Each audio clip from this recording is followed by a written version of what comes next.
Hey guys, this is Matt, and I'm here with John Warden of Hasbro's Transformer Teams, and we're going to talk about Titan Returns, Trypticon, Hascon, and let's talk a little bit about Power of the Primes. Yeah, that's right. So at our panel yesterday, we actually revealed the brand new ecosystem for the Prime Wars trilogy. It's the third and last chapter of the Prime Wars trilogy called Power of the Primes. Power of the Primes revolves around the Primes, which are the 12 gods of the Transformers universe. Technically 13, because the 13th is the live god, the bearer of the Matrix of leadership. The powers of those Primes are actually captured in the sparks of mysterious new Transformers called Prime Masters. They're small little Titan Master scale Transformers with hot foil stamping on the back with unique logos, and in your imagination you can place these figures on different toys that you have in your Power of the Primes collection. They ride inside Legends class car in like the vehicle mode. They fit onto armor pieces onto Deluxe and Voyager class, and then at Leader class we actually do something really, really special. You're able to finally evolve a mortal like Hot Rod into his Prime mode, which is Rodimus Prime. And then once he's in a Prime mode, you can actually remove the Matrix of Leadership, replace the gem center of the Matrix of Leadership with the Prime Master of your choosing to kind of feel like he's been taken over by Vector Prime, and he can travel through time or whatever. And then you're able to sort of get those powers.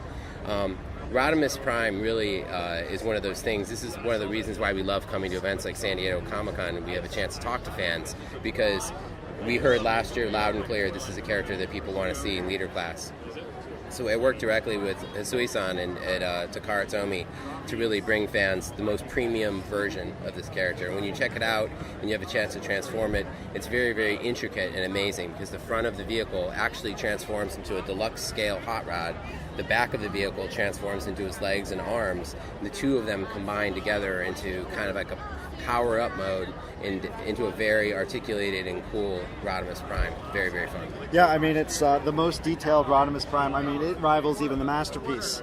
I'd say, with just how good and the proportions are, and the design, and even just having that Hot Rod in there. It's a really unique take on the character. Marvel Legends poster. We also have a couple of Magic the Gathering prints as well. Tyler Jacobson.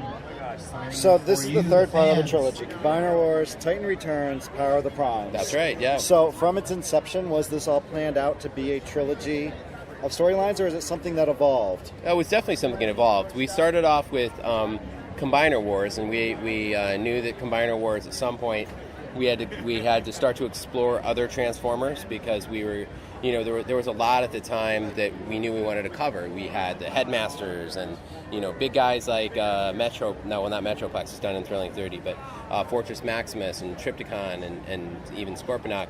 We knew we had to get to those places, so I put together a presentation, and at the time, this is years ago, marketing said there is just so much cool stuff here. We're gonna let's split this up over several years and make it into a trilogy. So so at that point, with Combiner Wars' second chapter ended up becoming a trilogy, just because we realized that there were just so many great characters to bring to fans that if we built it outright, we could make it into a great storytelling universe, both in product and then with our partnership with Machinima, now in cartoon mode as well. Yeah, I mean, it's very similar to what happened with Armada, Energon, and Cybertron. Right? Energon, Cybertron. Yeah, the trilogy there. The Unicron trilogy. Right, the Unicron trilogy is a great set of storytelling. That's right. And then 3 great toy lines, and you've done it again with, from Combiner Wars, which was incredible with that awesome Devastator. Thank you. It's really come together. Well, what's really cool about the Prime Wars trilogy collection is that it's giving new fans and parents that want to introduce Transformers to their kids an opportunity to really feel welcome. And because we're using toy gimmicks that really include fun, and there's an interesting story, and things sort of are cross-compatible and they work across all the toys, just so that as kids are starting to explore and understand Transformers, they might be picking up a generation, so it might be their first Transformer. So I think that's really the beauty of where we've taken Generations. Is now it's for all generations. Yeah, awesome. Generations is a standout toy line. And now you did touch on the different gimmicks, right? That's Let's right. talk a minute about Pretenders. That's right. Right, Yeah, because with yeah, Power yeah. of the Primes. Well, we're calling them decoy suits. Decoys, now. all right, but they're off. They look a lot like Pretenders to an old guy like me. They absolutely are. So that was the other thing we heard loud and clear was, how can you guys get Pretenders in the line?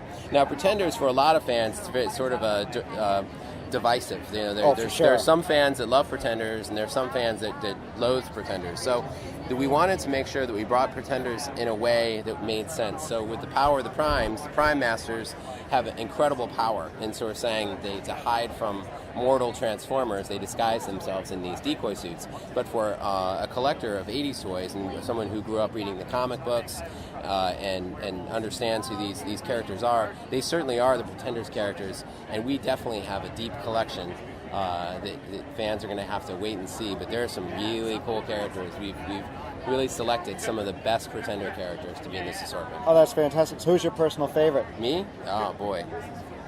I'm kind of an Octopunch guy. Octopunch, good say. choice. I cannot confirm or deny if Octopunch is on the way. But All right, but no, that's cool because there's something about a dive mask and tentacles, Yes. it's just really amazing. It hits the spot, right? Yeah. But I mean, you're right. It's a tricky format to put into the current toy line. Yeah, but and I think this was a really creative way to address that gap, Right. and pay respect to the history of Transformers, but do it in something that's fresh and makes Exactly. sense with the story that you're telling. Yeah, I mean, and for $5, it's kind of if somebody's on the fence about Pretenders, it's $5, Yeah. and it doesn't take up a lot of space, unlike the original Pretenders, which are kind of gigantic.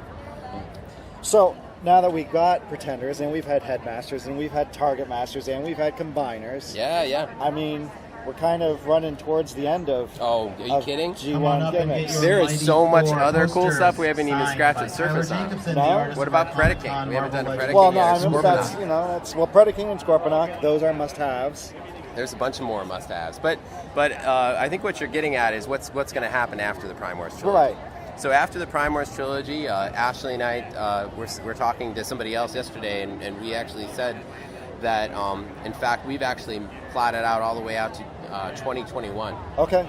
And So Prime Wars will go towards Well- 2020, around that time? Well, we can't really talk too much about timing on Prime Wars. It's a little too early to talk about when it's going to begin spring of 2018. Okay. But we are definitely planning out a new story universes and things like that, because the Prime Wars trilogy will come to an end after Power of the Primes. All right, that's really good. Now let's shift gears a little bit. Of course. Let's talk about a giant dinosaur city. All right, let's Giant talk about space dinosaur city. Right. Let's talk about Trypticon. Okay. So you've gotten some great experience with Metroplex, Fortress Maximus, even Devastator with the big guys in the past couple of years. That's right. Yeah. What was uniquely challenging about Trypticon? Trypticon started off being a fan vote, so he won the fan vote years ago. The biggest challenge for this guy was to keep the scale, but also keep his girth, because of the fact that to do a good, we wanted to do a G1 style rather than like a reimagined, more like a serpentine style Trypticon. Trypticon really needs to be an upright space dinosaur kaiju kind of character. Absolutely. So part of that is having that mammoth tail, which eventually turns into the ramp of the city. In order to maintain that mammoth tail and all of the girth that kind of goes along with that, we had to really try to get the height right, and I kept trying to push the car to get him as tall as possible.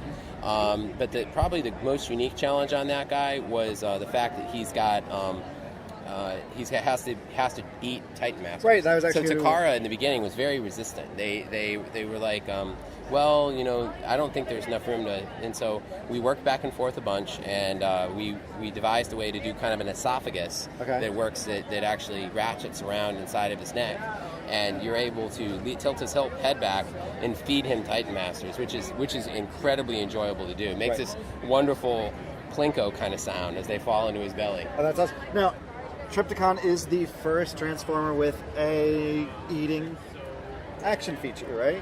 I feel like there's been others. There's been others? Yeah, has there? I was maybe, sitting around thinking, I mean, no, I think Unicron could crunch, right? Unicron had the mouth. Yeah, right? yeah. But I think you might be right. Nothing could go in him. Yeah, So I mean, where'd that idea come from to make Trypticon be able to have a snack? I mean, we just sitting down brainstorming ideas with a bowl of Cheetos. And... well, we knew Titan's Return was going to come to an end, and that this character was going to be the coup de grace. He was going to be the big capstone item. So rather than, and the rest of the items all have removable heads, as you know. Yep. So rather than taking the dinosaur's head off, we decided to use the Titan Masters in an interesting new way. Right. So the Titan Masters, the toy gimmick is that they swap heads, and as you swap heads, you're kind of swapping powers, and that's what the imagination gimmick is for Titan's Return. But with Trypticon, instead of having him swap heads, you're like, you know what? Let's make it more G1 and make him just expand on it. And make him so that he can actually eat them, because that's something Trypticon would do. Trypticon would love to He's do an that. unstoppable space dinosaur super fortress, and he's going to eat little Transformers. As he should. So, with all the G1 homages, and you respect the history of the property, do you feel that is a source of inspiration, or do you sometimes think it stifles and gets you, say, well, we need to do a Jazz, and Jazz looks like this? How do you approach that to give it something fresh, right? We certainly always take a fresh approach especially when we look at the vehicle modes and generations. But there's something powerful about what these characters mean to a lot of people, and just like superheroes that people are into, or video game characters, there's something in these characters' DNA that makes them special, and maintaining what makes them special and just building on it, and building it for a new generation of fans. I think it's really, really magical. You take a character like Six Shot. Back in the day, very fantastic innovation from Takara, but not a lot of articulation. But it was a great promise to create a toy that had 6 modes of transformation. Right. We're basically taking that wonderful promise and those awesome colors that fans remember from back in the day, and using new modern toy technology to bring them to life like fans had never seen before. And I have to say, I'm actually very much inspired by what happens from the past, because when you look at it with the modern lens, there's always something in the DNA of the characters and the toys that we play with that really makes them special. But let's talk about Drift, Wingblade. The past couple of years, Absolutely. You guys have introduced some phenomenal characters that are original creations. Do we have any, I know I'm not asking for any specific details. Okay. But any brand new characters on the horizons? Absolutely. We've got some exciting things in store. We have some debuts that we're actually gonna we shared some stuff here at San Diego Comic-Con. We're gonna share some stuff at Hascon as well. And some new characters definitely to come. And one of the things I can say is that the new characters will be connected in some way they feel like they'll have a home. So it's not, here's a brand new character. Like Windblade is cool because it was a fan-built character, and it fit right in there, and it had this sort of new story, and in some ways Windblade's become the face of modern Transformers comic books and a lot of the storytelling we're doing now.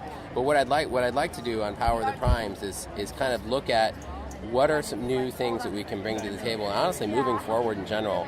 Like, what would another, I don't know, Insecticon look like? Or what would another cassette tape robot look like? It's cassette tape. The cassette tape robots, No. Yeah, exactly. Yeah. But it's like using format of things that are established from the great lore that we have in Transformers and building within that. So it's almost like if you're remodeling a house. You want to make sure that you keep the soul of the house alive. Right, like and so adding on a new room, right? It has to match. It's got to have all the same molding and stuff like that. Yeah. You want it to be a brand new space. That's exactly what I'd love to do is with the brand as we look forward in 2018 and beyond, all the way up to 2021. All right, and then Hascon. Let's just wrap with that. You bet. September 8th through 10th. Yeah. Correct, in Rhode Island. That's right. There are some big Transformer surprises planned.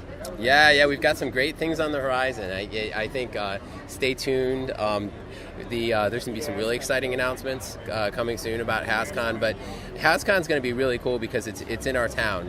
Providence is where we live and work, and fans that are coming there are going to get a first-hand glimpse of how the toys are actually made, the process that we talk to guys like me and Lenny and really understand, and the marketing people, engineering people really understand the magic and how it gets put into the toys. And I think we're even doing a tour, which is going to be really cool. Oh, fantastic. All right, well, John, a pleasure as always, and thank you for taking the time. And I always love talking Transformers with you. You bet. It was my pleasure.